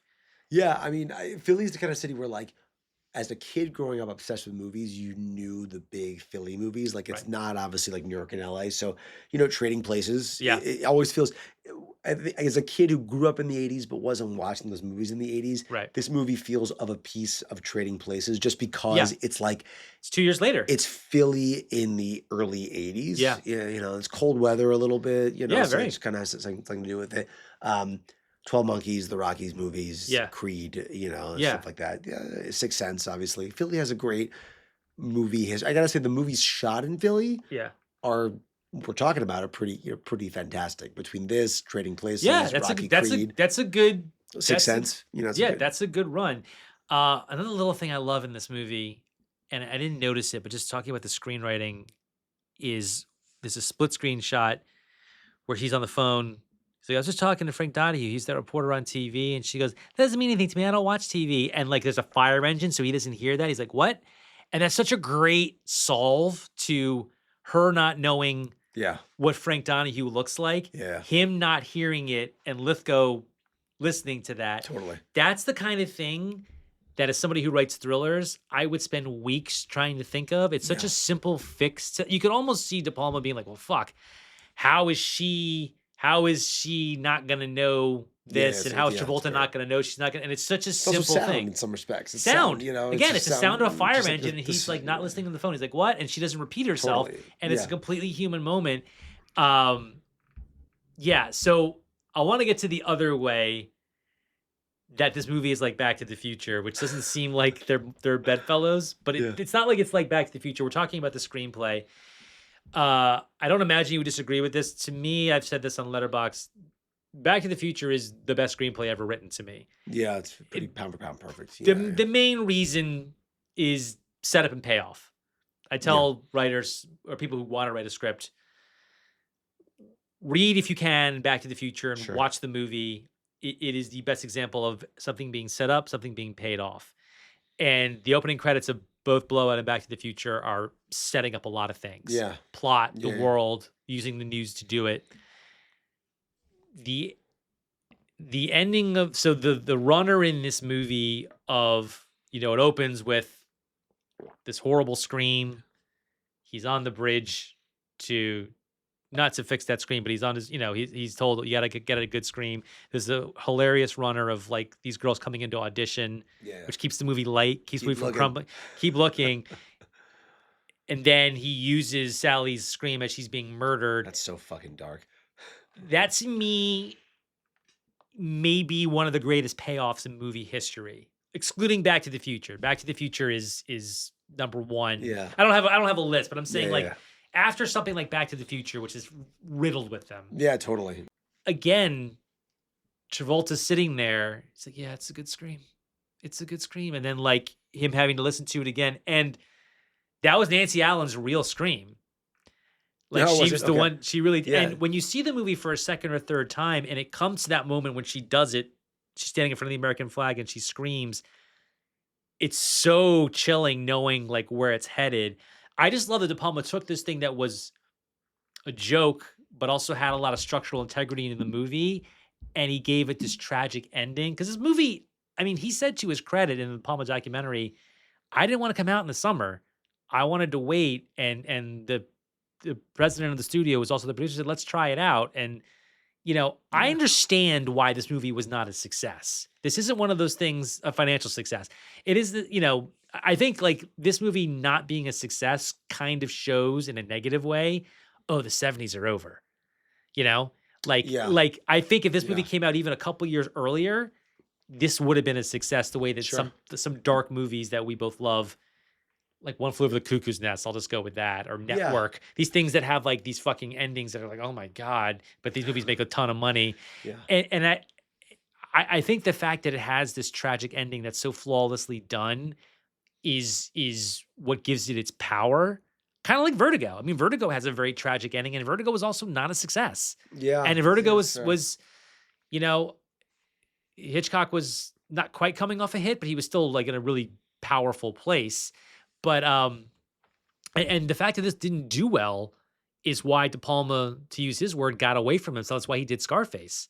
He went into a movie that he didn't know anything about. Yeah. Wasn't a world he knew. He brought Not a a lot of himself screenplay. to it, Yeah, and yeah. and it's probably his most famous movie. It was a pretty successful. It was Sure. controversial in its own right. I mean, Scarface is incredible, and the fact that this is my favorite De Palma movie. Scarface is number 2. So the fact that he Yeah. makes these It's 1 gotta and be there. 2. I feel like, yeah. In fact, I would argue that in the 80s, he does not put a wrong foot down. He does Dress to Kill. He does this movie. He does Scarface. He does Body Double. Wise Guys is okay. It's not amazing, but it's fine. He Was does it The Casualties of Untouchables. War? He does The Yeah. Untouchables, and he does Casualties of War. Yeah. That's the It's 80s. fucked That's up, yeah. 7 movies. 6 are great. 1 is okay. I've never gotten there on Untouchables, I gotta say. This is another. Why is that? Yeah, I don't know. I really don't. I think I've only seen it twice. The Untouchables is And- number 3 on my list. You don't Yeah. like The Untouchables? It's not. You're not the first person who's saying this. I'm not attacking you, No, but it's no, like there's a growing like. Really? Is there? Ne- I'm not aware of Well, that. Sean Like, Fennessy has said that, Has he? and Okay. Matt Gorley has said that on Letterboxd, and Tarantino is not an Really? Untouchables fan. Oh, well, now I feel a little bad. I actually thought I was going on a limb there. I think The Untouchables is incredible. I think it's good. Yeah, I think Sean Connery does not deserve the Oscar for that movie. Really? I Oh mean, my come on. God. Yeah, of course not. I mean, what is he?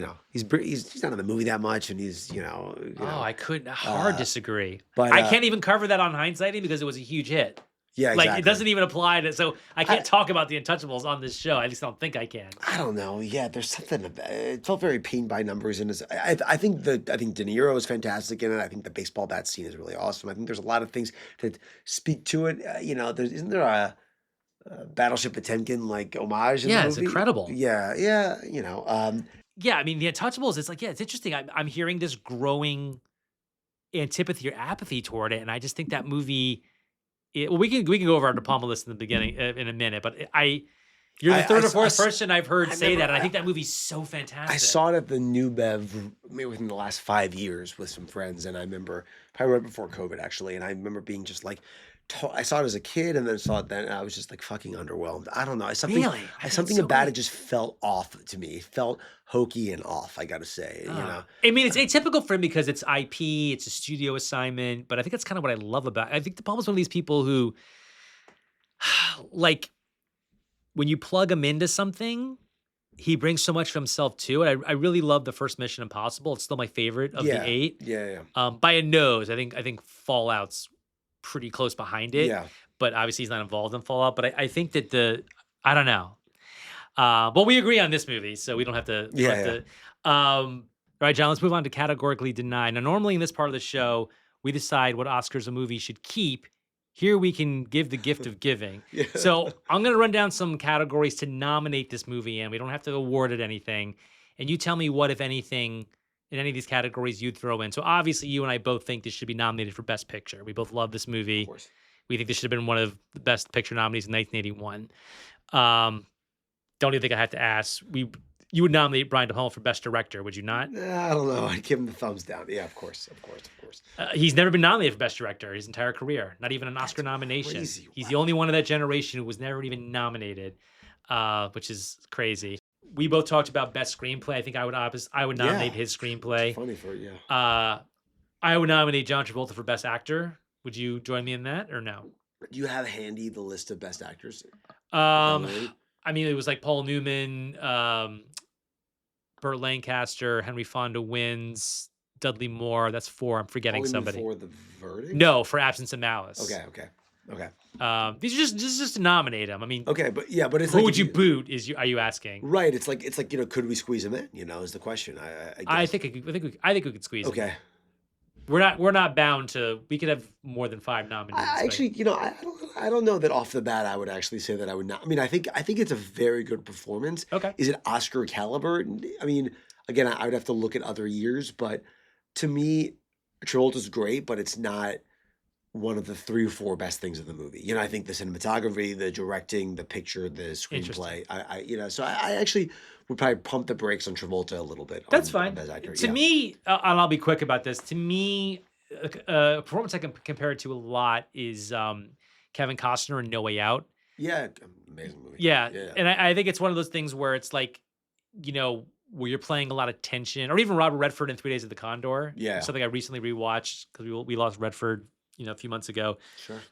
Yeah, I don't know that I hand him the trophy, but I think it's just the kind of movie. But anyway, we disagree on that. I know we disagree on this. You would not nominate Nancy Allen for Best Supporting I would Actress. definitely not. Okay. Again, I don't think she's bad, but I just No, definitely would not. I Yeah. would nominate her. I don't think I'd hand her the award, but I would nominate this for Best Editing. Do you agree? Yeah, for sure. Best sure. Cinematography, you just said. Totally. Best Sound. This if any movie. I mean, it goes without saying. I mean, you can't not mention Franz. You can't. I mean, you got to get him in there. Dennis Franz. You got to get him in there. You got to get a supporting nod for that guy. In fact, lead. Just give him the lead at this point. Last thing I'd say, I would nominate this for Best Score also. Yeah, for sure. I think the score in this is pretty For super. sure. I mean, pretty much every technical category we seem to agree. Cinematography, totally, editing, totally. sound, score. Let me ask you this. We'll kind of close with this. This is something I kind of opened with. So we currently have more than 5 Best Picture slots. Could a movie like Blowout get nominated today with more than 5 slots and a new, younger, more international Academy sensibility? Do you think a movie like this gets nominated, or is it still like no fucking way? Today in 2025, the same movie comes out in There's just 2025. no real precedent for it over the last, even since like the Dark Knight Oscar, like the year after when they expanded it. We'd have to go through it, but I can't really think of like Yeah. even like a brilliant thriller, Yeah. like really getting nominated for Best Picture. So it's just not that kind of movie. Like I love it, and it's my favorite De Palma and all those things. Right. It that's what I was saying earlier. Like, do you think De Palma's mad about not getting nominated? I just feel like he wasn't going for that brass ring. So I don't think it gets the nod. I think we said on our last time chatting that like the Academy always usually gives the best movie that couldn't win Best Picture, Best Screenplay. Right. And that's where I could actually see it winning. I could see it winning Best Screenplay. Yeah, like if this were the 90s, it winning original screenplay. Well, I think that's my thing, and I know I'm sort of preaching to the choir here. I think it's my problem is that there's such a huge lack of genre diversity. Yeah. And I think the fact, and I don't disagree with you, the fact that like it's not that kind of movie, to sort of use what you just said a second ago, I think that's the problem. I think if we're gonna have up to 10 nominees, let's take it around the block and take it for a spin. And like, why can't Brian De Palma or a movie like, like the 3 Oscar nominations that Fincher has gotten, none of them are for like his thrillers. And I like the movies that he, it's Benjamin Button's Social Network and Mank. 3 movies I really like, but it's not Seven, The Game, or even Fight Club, which is not a thrill. It's not like the Totally. Fincher Yeah, stuff. yeah. Or Gone Girl. I love Gone Girl. So I think the fact that you and most people would agree that it's like this would never happen and there's no precedent is the problem, and that's something I I'd agree. love. I mean, that was, you remember a couple years ago they were talking about doing like a Best Popular Movie. Yeah. Which is like not a good idea, but I think like that this would get in for that. Yeah, except it wasn't popular. Um, Right, yeah, it's fair point, so actually. what? So what are you don't have to rank them. What are De Palma movies that we're gonna end here? What are De Palma movies that you like? You don't have to rank. We both agree that Blowout's number one. Yeah, yeah. What are like another? You don't have to rank them if you don't want. What are another like three or four that you think people should? What are another three or four Brian De Palma movies that you think people should check I out? think his early '80s, his 2 other early '80s movies aside from Scarface, so Dressed to Kill and Body Double, the early to mid '80s, I think are excellent. I think Okay. are awesome. I got intro to them like this one from the Criterion release. I Yeah. thought the Criterion, has a real thing for De Palma and does a great job with his movies. This is we have to say we haven't shouted that out yet. That this is just like one of the best Criterion Oh releases. my There's some God. incredible special features on it. It's Noah just Baumbach interview, which is yeah. over an hour, is pretty much a commentary making of documentary rolled into a great Yeah, conversation. totally, totally. And Bob, his documentary that he did on De Palma a couple years ago is fantastic. also awesome. Just an awesome when he goes through Yeah, every single movie. It's just fucking awesome. yeah, Um, so yeah, so shout out Criterion obviously yeah. for just doing a great. So I think Body Double, Dress to Kill, this Scarface, obviously Mission Impossible. If I had to pick a top five, it'd be in that order. It would be those if not in that order. Okay. I'll run really quick down my top 10 because I have a letterbox list. I'm not going to go into all these, but Let's just go. because we're talking about Let's it. hear it. So, number 10, Obsession, which you've not I'm seen. not. Yeah, yeah. Number 9 is Carrie. Number 8 is Dress to Kill, which Sean mentioned. Number 7, Carlito's Way. Number 6, Casualties of War. Number 5, Body Double. Yeah. Number 4, Mission Impossible. Number 3 for me would be The Untouchables. Number 2 for me would be Scarface. Number 1 would be Blowout. That's Yeah. my Okay. 10. Okay. Okay. Yeah. I have. Carlitos was a big high school movie for me, and I Sure. haven't seen it since high school. Is it what? Have you watched it within the last 10 years? 10 years I don't know about. I've seen it a lot. Carlito's an interesting one because he's so smart about like how things are going to be perceived. He said David Kep tells this. David Kep wrote Carlito's Way. It's the first Yeah, movie you they worked with him a together couple on. times, yeah. He said De Palma said this great thing. He said that here's how it's going to go down. He says they're going to say that you suck because you just wrote Jurassic Park. They're going to say that Al sucks because he just won an Oscar. They're going to say that Sean Penn is a genius because he hasn't made a movie in 3 years. I'm going to come out okay because of Bonfire of the Vanities. And that's kind of exactly what happened. He called it, man. He called it. Carlito's Way, I think, is great. I think Carlito's Way is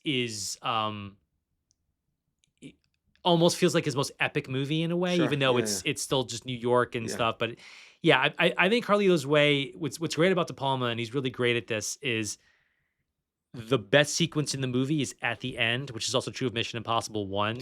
He's so great at just pacing, and I think Blowout's the same way. I think like the most Yeah. incredible thing happens right at the end. It's balanced perfectly, and there's so many Yeah. movies, even great movies that kind of get that wrong. So anyway, John and I really like Blowout. Where was it? Remind me, where was Body Double on your list? Body Double Was it was lowish? 5. Okay. So it cracked top 5. Yeah, Body Double's interesting because like there's a section of Body Double that is just fucking bananas and doesn't work. That's seen on the beach, that spinning shot. Yeah. It's laughably bad. Yeah, yeah. And to his credit, in the documentary you just talked about, he said like, yeah, I went too far. Spent a lot of I lost cocaine the doing that. audience. No, he just said like I just went too far. He just Yeah. felt, that whole beach sequence. He was just like, I'm filming guys running on the beach. They can't run that fast in the sand. I didn't know what to do. But I think Body Double wins you back, and I think that Body Double, maybe even more than Blowout, is just like the quintessence of who he is. Yeah, yeah. It's like voyeurism, everything is there. If you Yeah. wanted to show someone what's Brian De Palma, even though Blowout I think is a masterpiece, I think Body Double might represent him better. It captures his skis side a little bit. His Yeah. leering side a little more. And that may seem weird to not show someone a director's best movie, like to put your best foot forward, but I don't know. But yeah, Body Double is just a movie that has so much fucking wrong with it that still just works so well. because it's you Very just fun to revisit, I've it's always such a thought. It's fun very fun to movie. rewatch. Yeah, and I think that's a movie we can talk about on this. So, Yeah, for John, that sure. was a great conversation. Thank you for joining me. I can't think of anybody else I'd want to talk about a Philly De Palma movie with. Thank you. This is Yeah. kind of the only one that I could think of that ticks both those boxes. Next time you want to talk about Creed 3, I'm here too. I like Creed 3. Yeah. All right. That is our show. Next episode, David Sipkin and I dive into another 1981er, SOB. Till then, looking forward to looking back.